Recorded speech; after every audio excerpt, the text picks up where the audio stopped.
Dhaabbanni Kaastil Wayinarii magaalaa Baatuutti mana barumsaa bu'uura boruu Abbaa Gadaa jedhamu birrii miiliyoona 8 ijaarsa isaa jalqabsiiseera. Ijaarsi mana barumsaa kanaa turtii ji'a 3 keessatti xumurame bara dhufu bara 2017tti tajaajila kan eegalu ta'us ibsamee jira. Sirna jalqabsiisa ijaarsa mana barumsaa kanarratti argamuun ergaa kan dabarsan kantiibaan bulchiinsa magaalaa Baatuu obbo Ahimadiin Ismaa'eel cabiinsa barnootaa akka biyyaatti mudatee jiru karaan ittiin furuu danda'amu daa'imman dhaloota egeree ta'an barsiisuudhaani jedhan. Warra baru biyya kana nu harkaa fuudhu, biyya kana qeebalu, biyya kana gara fuula duraatti itti fufsiisu oomishuun jalqaba ganamarraa jedheeti kan amanu mootummaan keenya. Kanarraa kaanee cabiinsa barnootaa akka biyyaatti jiru kana karaa ittiin furuu dandeenyu dhaloota hamma lafaa ka'urratti hojjechuun baay'ee barbaachisaa ta'uusaa mootummaan keenya cimsee amana. Waggaa 4 kaasnee hojjechuutu danda'u nurra jiraata, sammuu isaanii qaruu danda'u nurra jiraata jedhee mootummaan keenya waan amanuuf tooftaan ittiin kana sirreessinu ammoo isaan keessaa tokko manbarnoota bu'uura baruu jennu babal'isuudhaan jechuudha. Dhaabbanni kamiyyuu ofii guddachuu kan danda'u ummata yoo qabate qofa kan jedhu san tarsiimoodha jecha. Ummata qabachuun maal jechuudha? Yoo ummanni rakkate dhaabbanni waliin rakkata, yoo ummanni jijjiirame dhaabbanni waliin jijjiirama jedhee dhaabbata amanuudha jecha. Dhaabbatni Kaastil Wayinarii kanarraa ka'ee manbarnoota bu'uura baruu kana qarshii miiliyoona 8 oliin magaalaa keenyaaf deeggarsoo taasisu hunda caalaa galata olaanaa kabaja olaanaatu isaaniin mala waan ta'eef ulfaadhaa galatoomaa isaaniin jechuu barbaadna jecha.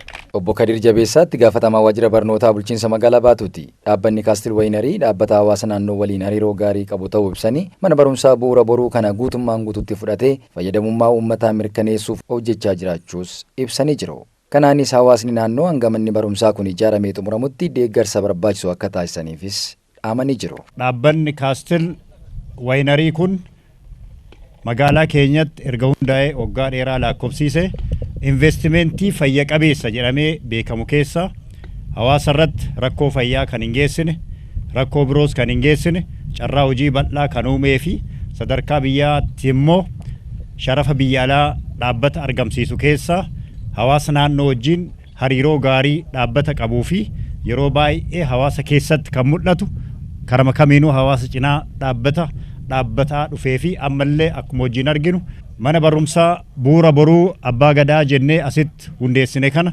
dhaabbanni kun guutumaan guutuuf fudhatee hojiirra kan oolchaa jiruu fi yeroo gabaabaa xumuree bara dhufuuf bara 2017 tajaajilaaf akka oolchu fi kan eegale akka ta'ee fi isa kana ammoo hawaasni keenya karama hundaa dhaabbata kana cinaa dhaabbatee projektii mana barumsaa kana cinaa dhaabbatee waan isa barbaachisuuf daandii barbaachisaanaaniin daandii isa barbaachisu bishaan barbaachisaanaan bishaan dhaabbata kanaaf projektii kana barbaachisu cinaa dhaabbatee akka deeggaru asumaan gaafachaa. Obbo Mulusaw Yaadataatti gaafatamaa dhaabbata Kaastil Wayinariiti. Dhaabbanni isaanii carraa hojii bal'aa hawaasa naannoof uumuurra darbe yeroo gaddaas ta'e yeroo gammachuu hawaasa naannoo waliin kan dabarsu ta'uu himanii mana barumsaa bu'uura boruu qarshii miiliyoona 8 yeroo turtii ji'a 3 keessatti xumuruun bara dhufu tajaajila kan eegalchiisan ta'us ibsanii jiru. Gara namoota 694 qabna dhaabbataa kan ta'an jechuudha. Dhaabbataatiin namoota haganaaf carraa uumnee jirra.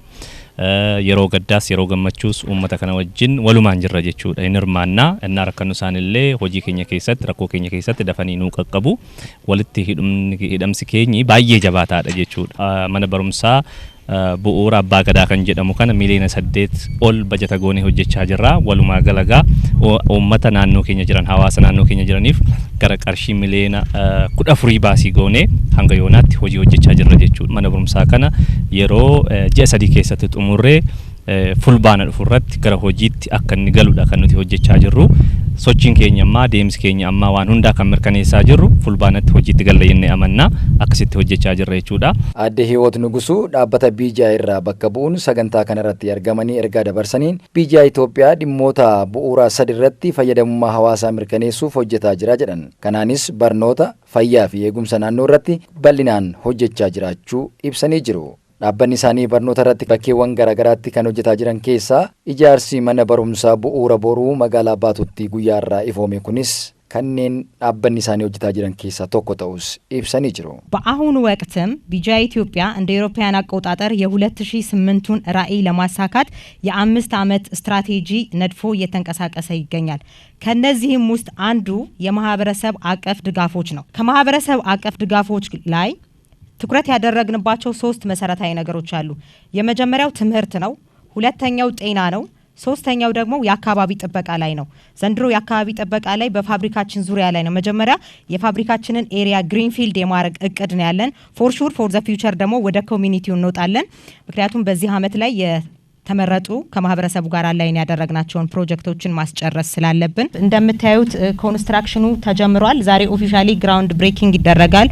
ሌላ ማስተላለፍ የምፈልገው የዚህ ፕሮጀክት ባለቤት ካስትል ዋይነሪ ብቻ አይደለም፣ ሁሉም የአካባቢ ነዋሪዎች ናቸው። ይሄ ፕሮጀክት በታቀደለት ጊዜና አላማ እንዲሳካ ከመንግስት ከሚመለከታችሁ የአካባቢው ሽማግሌዎች ትልቅ ድጋፍ እንፈልጋለን። ኦቦ ምስጋና ብሩ ዳባታ ካስትል ዋይነሪቲ ትጋፈታማ ሁምነ ነማ ዳበትቻቲ ካስትል ዋይነሪን መነበሩምሳ ኢጃሮ ቆፈሶንታኔ ኢንሹራንሲ ፈያ ነሞታ ሀርቀ ቀሌይ ta'an 500 ta'aniif kanfalee jira jedhan. Gama biraatiin eegumsaaf qulqullina naannoo irratti hojii boonsaa hojjetameen akka godinaattis ta'ee akka naannootti beekamtii argachuu isaanis ibsanii jiru. Mana barumsaa bu'uura booruu ijaaruutiin ijaarsaa jalqabsiisuutiin milkoofne jira. Inni lammataa inshuraansii fayyaati.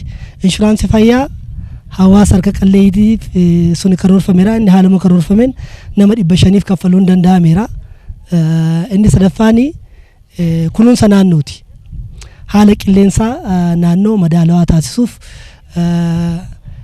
naannoo haroo wajjin wal qabatee bocee haroo irra jiru sana qulqulleessuu wajjin wal qabatee dhaabbanni keenyi kaastil wayinerii waan bal'aa hojjeteera.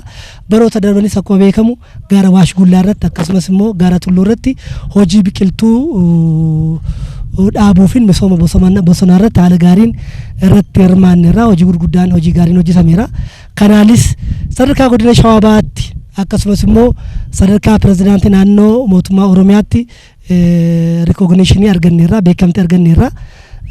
Kanaaf hojii gaarii kanaan durattiin beekamtii arganne ittiin milkoofne sana bara kanas cimsinee hojjechuu barbaanna. Dargaggoo Boonaa Gabree kontiraaktara ijaarsa mana barumsaa kanaa fudhatee hojjetaa jirudha. Ijaarsa kana wal qabatee hanga namoota 30 ta'aniif carraan hojii uumamuu ibsuun turtii ji'a 3 keessatti xumuramee wal harkaa fuudhinsi kan taasifamu ta'us himee jira. Gama biraatiin ijaarsi mana barumsichaa dallaas qabaatee waan hunda kan guutate akka ta'uuf waliin haasaa kan hojjetaa jiran ta'us ibsanii jiru.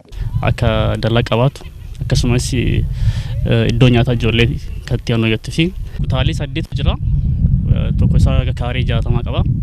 Akkasitti ijoollee egaa 60-70 akkasitti qabanii aanna. Hawaasni naannoos manni barumsaa addanatti isaaniif ijaaramuun rakkoo guddaa kan isaaniif furu ta'uu himanii kanaan dura daa'imman gara magaalaa baatutti deemsa miilaa dheeraa deemanii barachaa kan turan ta'uu himanii addanatti manni barumsaa ijaaramuun rakkoo guddaa nurraa furaa jechuudhaan ibsanii jiru. Gariin isaanii gaariin deemaa, gariin lukaan deemaa. Akkuma kanatti rakkataa abbaan finna ofii akka godhuun qabu baay'inaan rakkataa ittiin guddifataa ittiin barsiifataa ture. Adhammoo balbala kanatti argamu isaa kaastel illee galatoonfannaa. Waaqayyo asiin nu ga'e nu'u abbootii ijoollee kanaallee kana nu argisiise hin galatoonfannu. ካስትል ዋይነሪ jedhee ቢጂአይ ኢትዮጵያ በጣም guddisee galatoonfadha. Haadha mana lama diqqarraa guddanna dabarsanii kabiyyee ijaarirraa dhakanna dabarsanii burcuqqoon cufee ilmaan barsiisee durbaan gurguree wallahi hojii qabsiifadhe guyyaa waaqaatiif guyyaa isaanii gootaraa naa ta'anii magaazina naa ta'anii baankii naa ta'anii keessa jira. Ana bicha miti mul'atu galatuu isaanii qaba. Manni barumsaa kaasii ijaarame kun dhugama dhugaatiin daa'imman teenna tabarumsa malee haftullee hin jirti. Dadhabirraa daftara itti bitaa ture. Wiiddanaa kanatti kanaan dura illee eda'ee ijaareera. Amma kunillee nu edaasa malee. Kun ammoo barrii kennarratti kaganaa dhalatullee abdii boruu maqaa itti baasanii abdii boruu abdannaa kana hin galatoonfanna.